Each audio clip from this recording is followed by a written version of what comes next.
Seigneur, on te remercie pour ces temps, voilà, qui sont des temps spéciaux entre le Covid, la neige, le froid, et voilà, nous sommes en petit nombre, mais tu sauves au moyen de petits nombres comme au moyen de grand nombre, et on n'est pas l'ombre d'un doute que tu es au milieu de nous. On va avoir une pensée pour celles et ceux qui n'ont pas pu nous rejoindre ce matin, et on veut vraiment, Seigneur, te demander encore de bénir ces moments. Voilà, ces moments où nous voulons chercher ta volonté, à chercher à ce que tu puisses nous parler, à ce que tu puisses nous donner vraiment ce souci de la bienveillance communautaire.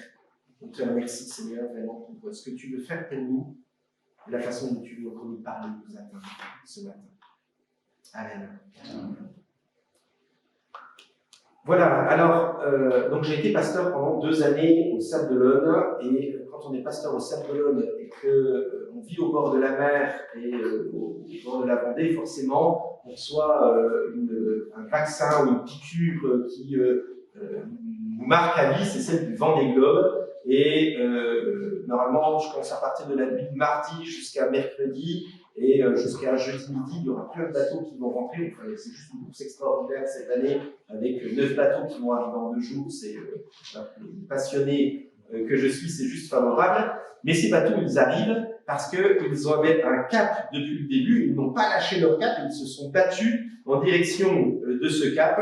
Et ça m'amène à cette phrase qui dit « Il n'y a pas de vent favorable pour le capitaine qui n'a pas de port ». Voilà, c'est important dans la vie d'avoir des projets, d'avoir une orientation, et même pour nous d'avoir un projet d'église, d'avoir une orientation vers laquelle on s'oriente, vers laquelle on se dirige dans l'église.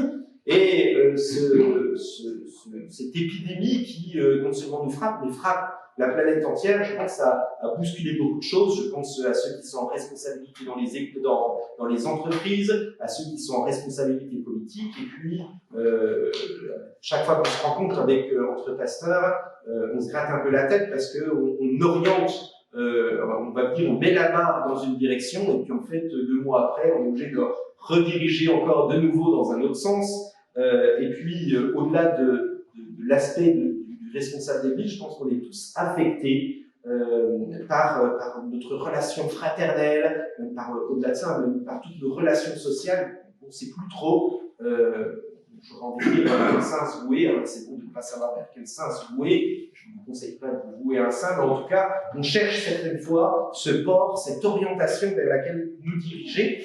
Et j'aimerais ce matin pouvoir apporter quelques réflexions pour que nous puissions garder un cap dans ces moments difficiles par lesquels nous passons. La première chose que j'aimerais dire, c'est que l'Église est voulue de Dieu. Et l'Église, quand je parle d'Église, on va voir, je parle aussi d'Église incarnée, d'Église locale, et aussi quelque chose dont nous avons besoin. Jésus, lorsqu'il est venu, a voulu tout d'abord affirmer qu'il y avait un corps, et par la résurrection corporelle de Jésus-Christ, il nous montre que l'Église que nous vivons est une Église incarnée, que nous ne sommes pas simplement un flottement spirituel, et que l'Église universelle n'est pas simplement un agrégat de personnes qui disent qu'elles s'aiment bien sans se voir. Toutes les ambitions que nous pouvons avoir doivent être orientées sur l'autel des sacrifices, et de la même façon que Jésus est venu se sacrifier et puis ensuite ressusciter, eh bien je pense que notre Église, que l'Église vit aussi dans cette dimension où nous avons besoin à un moment de quitter notre confort, de quitter la situation de stabilité des fois que nous pouvons chercher pour rentrer des fois dans cette zone d'inconfort, avec ce souci de pouvoir nous retrouver les uns les autres. Ce corps auquel nous appartenons s'exprime dans l'Église. Cette Église, elle est voulue par Dieu et elle est désirée par Dieu. Elle fait partie intégrante du plan de Dieu. Et donc, nous ne sommes pas simplement Église, simplement parce que nous croyons en Jésus-Christ, mais nous sommes Église aussi lorsque nous nous trouvons dans cette dimension spirituelle que nous formons le dimanche matin, lorsque nous nous rencontrons les uns les autres. Cette Église, elle trouve sa source dans l'identité de Jésus-Christ. Jésus-Christ lui-même avait déclaré « Tu es Pierre, et sur cette pierre, je bâtirai mon Église ». Et donc, on voit cette dimension qu'il va y avoir dans le Nouveau Testament, où c'est que les frères et sœurs vont vraiment avoir misé non seulement sur cette Église spirituelle, mais aussi sur cette Église qui est incarnée, cette Église qui vient prendre place, qui vient s'exprimer de façon concrète.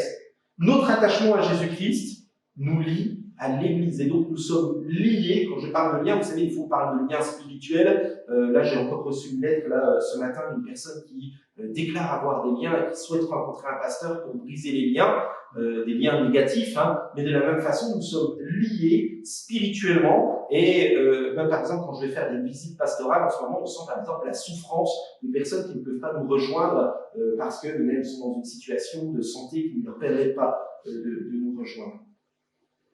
Cette Église universelle prend donc forme au moyen de l'Église locale. On ne peut pas dire que nous nous aimons sans pouvoir exprimer concrètement ce qu'est l'amour. Je vais juste prendre un texte. Dans Éphésiens chapitre 4, versets 15 et 16. Éphésiens chapitre 4, versets 15 et 16 nous dit « Au contraire, en exprimant la vérité dans l'amour, nous grandirons à tous égards vers celui qui est la tête, le Christ. C'est de lui que le corps tout entier tire sa croissance pour s'affermir dans l'amour, sa cohésion et sa forte unité lui venant de toutes les articulations dont il est pourvu, pour assurer l'activité attribuée à chacune de ses parties. » Clairement, ce texte nous dit que nous sommes liés, que nous ne sommes pas indépendants les uns des autres. C'est un peu, vous savez, un discours aujourd'hui qu'on entend de plus en plus, hein, et que certaines fois nous pouvons comprendre de personnes qui ont été cassées. L'Église, certaines fois, peut faire du mal par diverses raisons. L'Église n'est pas parfaite. Elle ne rayonne pas, oui, assez, peut-être certaines fois. Nous n'exprimons pas encore assez l'amour que nous pouvons avoir mutuellement pour les uns pour les autres. Mais tout cela parce que nous devons approfondir notre sanctification, mais nous ne pourrons pas approfondir notre sanctification en restant distants de l'Église. Et je pense que ce texte nous invite à considérer notre place dans l'Église, à considérer que nous avons besoin les uns des autres et à travailler dans l'humilité et dans le respect que nous pouvons avoir les uns pour les autres. Et même, le texte de la Bible nous dira que nous devons toujours considérer les frères et les sœurs qui sont autour de nous comme étant supérieurs à nous-mêmes. Et je pense même que certaines fois, ce discours qui nous laisse entendre que nous faisons simplement partie de l'Église universelle, parce que l'Église locale ne serait pas trop parfaite, est juste la démonstration d'un certain orgueil et d'un manque d'humilité. Une Église n'est pas parfaite, mais elle n'est pas parfaite aussi parce que j'en fais partie, mais ensemble, nous marchons vers la perfection. Et donc oui, l'Église est glorieuse dans son essence, parce qu'elle procède de la volonté de Dieu, et elle est glorieuse à partir du moment où j'accepte que ma faiblesse va pouvoir être comblée par la bienveillance fraternelle. Et de même que le Christ s'est incarné et s'est abaissé, il a rejeté toute forme d'éclat, et bien de la même façon, notre Église, des fois, n'est pas éclatante telle que nous voudrions la voir, et pourtant ce n'est pas pour ça qu'elle n'est pas remplie de la présence de Dieu. Il est donc important de se joindre et de vivre au sein d'une communauté locale. Le deuxième point que je voulais développer, c'est celui de l'engagement dans l'Église. Si je suis animé par l'Esprit de Dieu, alors mon désir sera de participer en tant qu'ouvrier à cette œuvre que Dieu construit. Prendre soin de cette œuvre parce qu'elle est voulue de Dieu et parce qu'elle est aimée de la part de Dieu. Alors, à partir de ce moment-là, si je considère que l'Église locale a une importance dans ma vie, moi, je vous encourage vraiment dans ces moments, vous savez, où c'est qu'on est troublé, à ne pas perdre de cette vision, de ce port. Je pense que, vous savez, c'est marrant, je fais le lien, alors ça va vous faire rire, mais vous savez, le fromage, le porc salut. Pourquoi on a appelé ça le porc salut? C'est parce que, à la base, c'est l'Église, en fait, qui est considérée comme un porc dans lequel nous allons être sauvés. Vous savez, c'est les moines hein, qui faisaient ça, mais du coup, en fait, c'est le porc salut. Nous sommes nous ne sommes pas fromagers pour le coup, hein, mais nous sommes vraiment cet endroit vers lequel toutes les personnes qui ont, vous savez, on navigue sur des océans, sur l'océan de notre vie, mais il y a un moment dans lequel nous avons besoin de nous retrouver dans ce port dans lequel nous sommes loin de toute... par exemple, j'avais vécu en décembre 2017, j'avais fait une exposition au Sable d'Olonne, j'étais retourné pour 2 semaines au Sable d'Olonne, et puis une tempête, et juste c'est phénoménal, hein, une tempête sur un océan, vous avez des vagues de 4-5 mètres, là, c'est juste surprenant.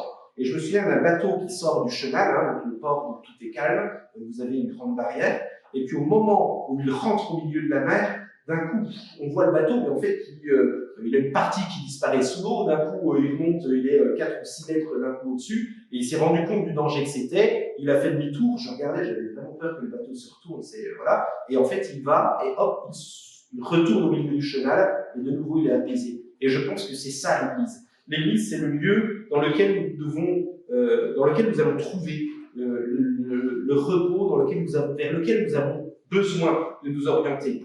Et pour cela, eh bien, nous avons besoin de ne pas être de simples consommateurs, mais nous avons besoin de construire le lieu dans lequel nous nous trouvons en paix.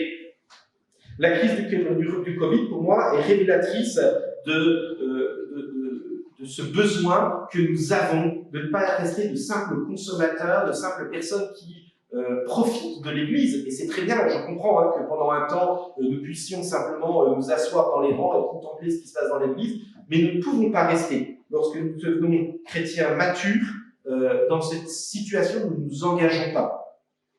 Et s'il est légitime, lorsque nous franchissons les premiers mois à la porte de l'Église, de regarder l'Église, par exemple, c'est souvent ce que je fais, par exemple, quand des personnes viennent et qui ne savent pas trop encore dans quelle Église ils vont passer, souvent je donne 4 ou 5 adresses d'Église en disant, faites le tour, et dans l'endroit dans lequel vous allez vous sentir bien, à un moment, installez-vous et intégrez-vous. Voilà, c'est souvent les conseils que je donne. Et puis, la prière, c'est que les gens puissent venir à un moment, et que les gens puissent venir dans le lieu qui sera le leur, et puissent s'épanouir. Donc il est légitime, je pense, pendant un temps de pouvoir observer avant de s'engager, mais je pense qu'à un moment, ce qui est sain, c'est de pouvoir poser ses valises et de pouvoir s'engager. Cette situation de distance ne doit pas être une finalité. Vous avez au XVIIe siècle, si je ne me trompe pas, oui c'est ça, c'est le XVIIe siècle, vous aviez un comte qui s'appelle le comte de Zinzendorf, du côté de l'Autriche, et un jour il va dans un château, et puis il voit un tableau de Jésus crucifié, et il s'arrête, il est saisi par cette œuvre de Jésus, et puis en bas c'est marqué « Voici ce que j'ai fait pour toi, et toi, qu'as-tu fait pour moi ?»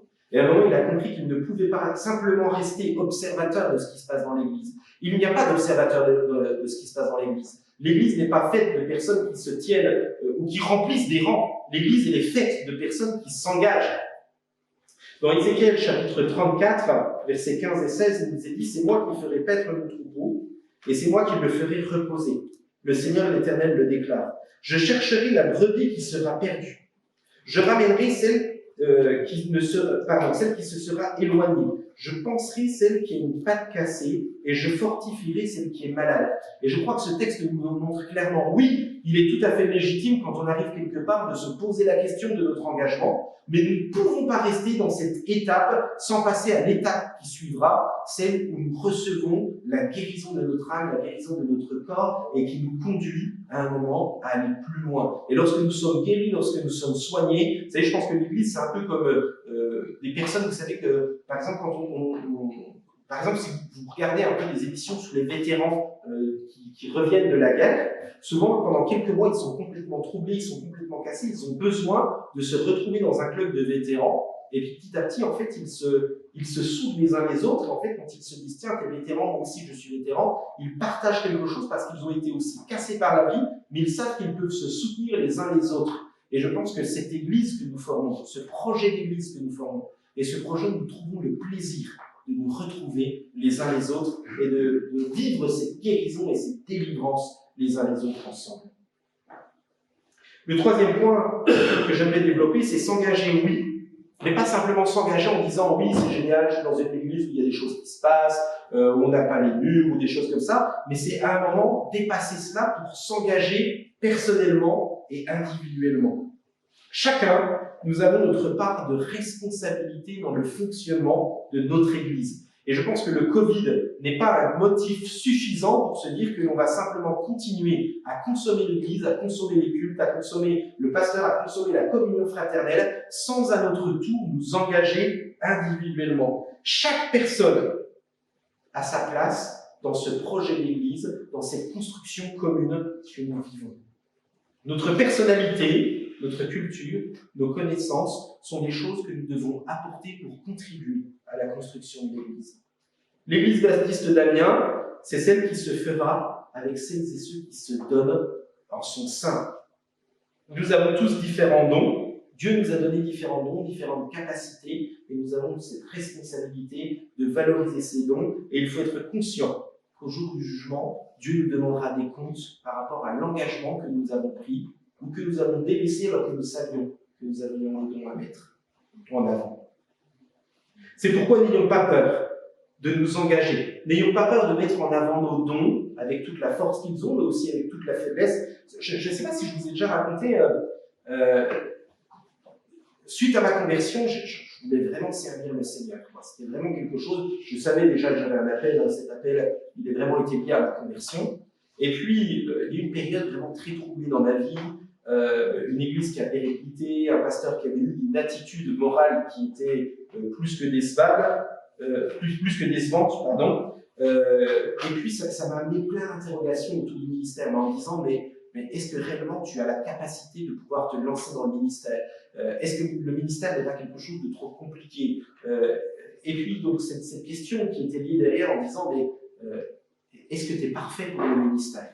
Et en fait ce qui m'a vraiment débloqué, c'est un moment de se dire mais en fait le Seigneur n'appelle pas des gens parfaits, il appelle simplement des gens qui sont volontaires, et son esprit viendra suppléer à toutes mes faiblesses. Et du coup, c'est hyper libérateur. On n'a pas besoin d'être parfait pour pouvoir servir dans l'Église. On a simplement besoin, lorsque Dieu nous appelle, de pouvoir dire oui à Dieu, oui, je serai là.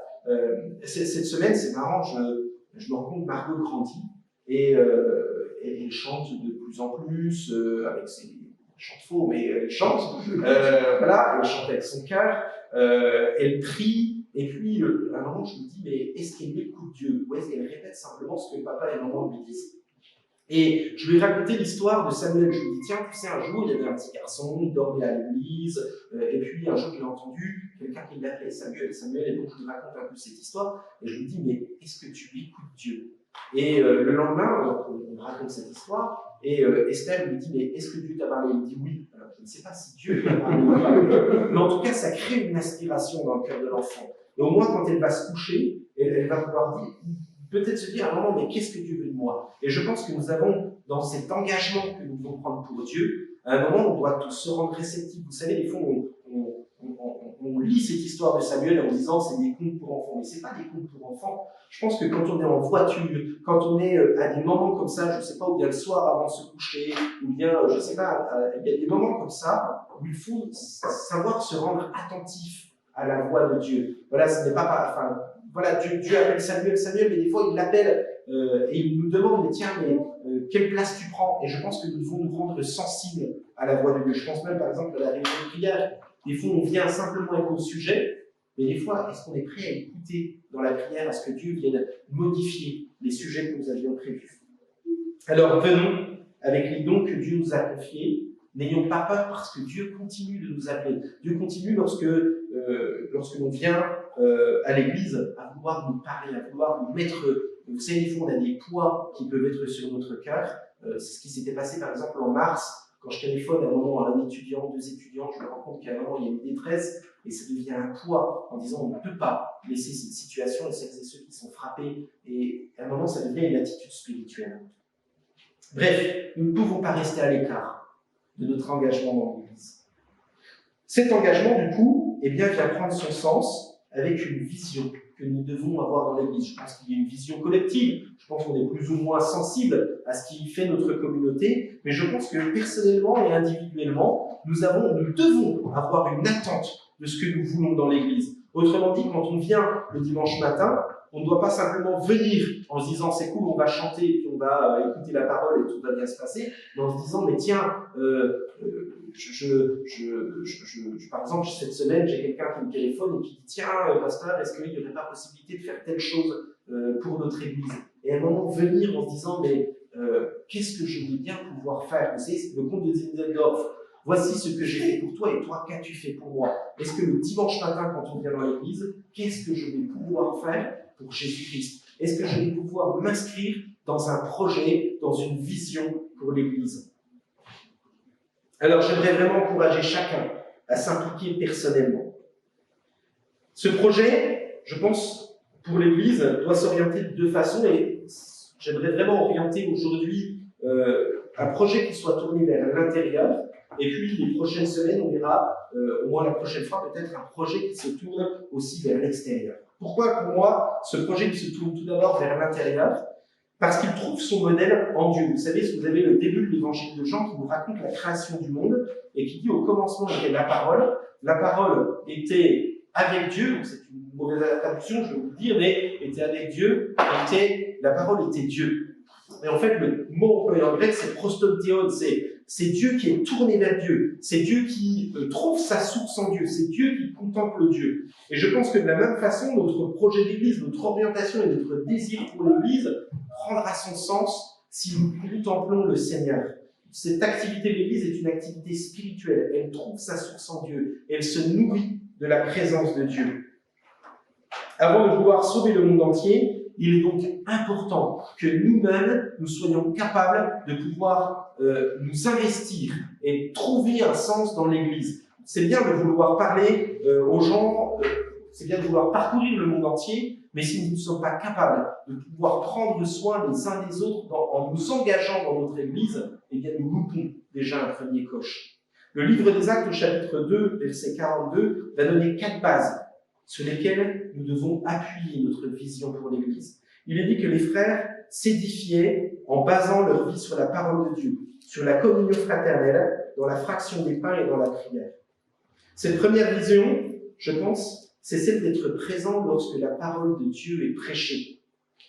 Je pense qu'il est regrettable de remplir notre agenda avec plein d'activités sans prendre en considération que l'activité principale que nous devons baser, sur laquelle nous devons baser notre vie, est une activité spirituelle. Cherchez premièrement le royaume des cieux et sa justice, et toutes ces choses vous seront données par-dessus. Vous savez, c'était Martin Luther, un jour, quelqu'un l'a interrogé en disant « Mais comment est-ce que tu fais pour pouvoir faire autant de choses dans ta vie ?» Et il dit « Je n'arriverai pas à faire tout ça si je ne passais pas 4 heures de prière par jour. » Martin Luther, voilà, comment se fait-il qu'encore 500 ans après, il ait marqué l'histoire de l'Église? C'est qu'il passait du temps dans la prière, il passait du temps dans sa relation avec Dieu. Et vous savez, ils font un peu comme ces skippers du Vendée Globe. S'ils ne continuent pas à viser sur le principal de leur vie, eh bien, s'ils ne continuent pas à regarder vers les sables d'Olonne, eh bien, à un moment, leur bateau va partir un peu dans tous les sens. Et il est important, à un moment, pour eux de toujours savoir vers quoi ils mettent le cap. Et bien, de la même façon, je pense que nous avons cette importance de toujours garder en priorité cette vie collective, cette vie de la communion fraternelle. Nous avons ces temps qui sont le dimanche matin, qui sont des temps importants, les temps de jeudi soir, les temps d'études bibliques, qui doivent être aussi des moments qui viennent marquer notre semaine. Et attention avec ce Covid qui vient à un moment brouiller notre vision, de bien se souvenir que le Covid n'est pas là pour diriger notre vie, mais ce qui doit diriger notre vie, c'est nous qui fixons le cap sur lequel nous voulons mettre notre vie. Ce n'est pas à M. Macron qui, lui, dirige la France, mais n'a pas d'autorité pour diriger notre vie. Cette vision, elle se passe aussi par la communion fraternelle, prendre soin des frères et sœurs de l'Église. On avait une pastorale vendredi, et puis à un moment on s'est rendu compte qu'il y avait un défi qui se dressait face à l'Église, c'est que de plus en plus, en fait, on rencontre des gens qui sont brisés dans leurs relations sociales. C'est vraiment très troublant. Je suis tombé sur un article de presse, vous savez, pendant les vœux du Nouvel An de M. Macron, à un moment, il citait Rémi le barman. Et Rémi, cette semaine, s'est suicidé. Voilà, c'est juste un truc qui est terrible. On vit une relation qui est complètement cassée, et je pense que nous avons cette responsabilité. Et l'Église vient un temps de seuil critique dans lequel nous avons cette responsabilité lorsque nous pouvons, de pouvoir vivre ce temps de communion fraternelle, ce temps pendant lequel nous pouvons nous retrouver, nous faire du bien, mais aussi faire du bien à celles et ceux qui croiseront notre chemin. Prenons soin de ceux qui franchissent la porte de notre Église. Entourons-les. Prenons du temps même peut-être pour nous téléphoner, peut-être passer ou inviter l'une ou l'autre des personnes. Faisons attention de ne pas le faire avec 20 ou 30 personnes, mais peut-être individuellement, une fois par semaine, de pouvoir inviter un frère ou une sœur célibataire, inviter un couple qui peut être dans le besoin.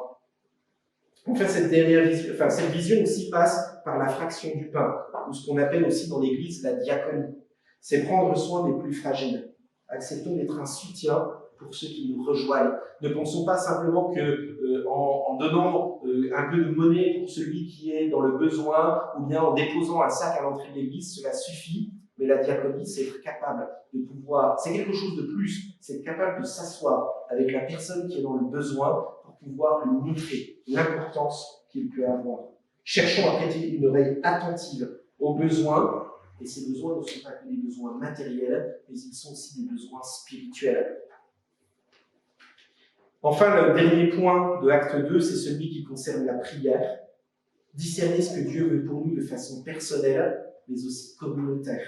Cherchons, lorsque nous prions, non pas simplement à prier pour nos propres besoins, mais cherchons aussi à prier pour les besoins de notre Église. Que ce soit vraiment quelque chose que nous ayons dans les tripes, quelque chose qui nous accompagne. Vous savez, je pense que la vie de l'Église, pour moi, elle n'est pas qu'une vie qui est là que le dimanche matin, ou peut-être le jeudi soir ou le vendredi quand on a l'étude biblique, mais je pense qu'elle doit habiter toute notre pensée. Vous savez, lorsque nous sommes au travail, lorsque nous sommes à un moment de se dire, mais je suis porteur, je suis ambassadeur de mon Église, là où je suis, que ce soit vraiment quelque chose pour lequel nous puissions prier ensemble régulièrement. C'est ensemble que nous devons exercer ce lien de prière communautaire. Pensons dans ces temps de prière collective à exposer des sujets. Lorsque nous sommes le jeudi soir, par exemple, ou lorsque nous avons des temps de prière les uns avec les autres, pensons à prier pour le bien de notre communauté. La prière nous donne de connaître la volonté de Dieu pour l'instant. C'est elle qui vient nous donner et nous rappeler le cap que nous devons prendre. Vous savez, dans la prière, c'est là où nous tenons. Comment peut-on s'orienter vers la Jérusalem céleste, sinon en voyant cette lumière qui sort de ce... vous savez, quand on est au Sable d'Olonne, vous savez que vous avez des différents phares. Hein. Vous avez un phare qui indique la ville, vous avez le phare bleu et le phare vert qui indique si vous êtes à bâbord ou à tribord, et puis qui vient vous donner... Eh bien, je pense que la prière, la parole, est un élément qui vient nous donner cela. Mais la prière vient incarner en nous cette vision que veut nous donner la parole.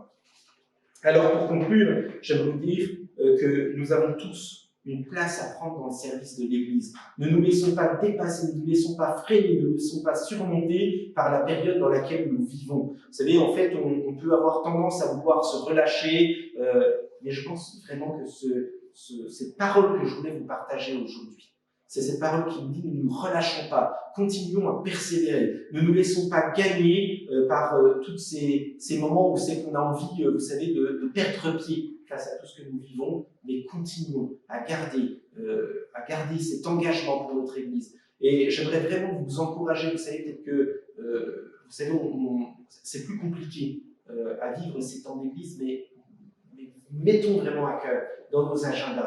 Prenons à cœur ce dimanche, prenons à cœur la prière de jeudi soir, prenons à cœur l'étude biblique. Je pense que c'est vraiment des éléments essentiels sur lesquels nous devons fonder non seulement notre foi, mais notre vie collective. Nous avons besoin les uns des autres, et dans ce temps de détresse, et qui va durer. Vous savez, l'OMS annonce qu'en 2021, on va vivre la même année que 2020, avec des confinements de temps en temps, avec des périodes qui seront troublées économiquement, mais nous avons besoin, du coup, de trouver un soutien. Et un soutien qui n'est pas que physique, mais qui est aussi spirituel.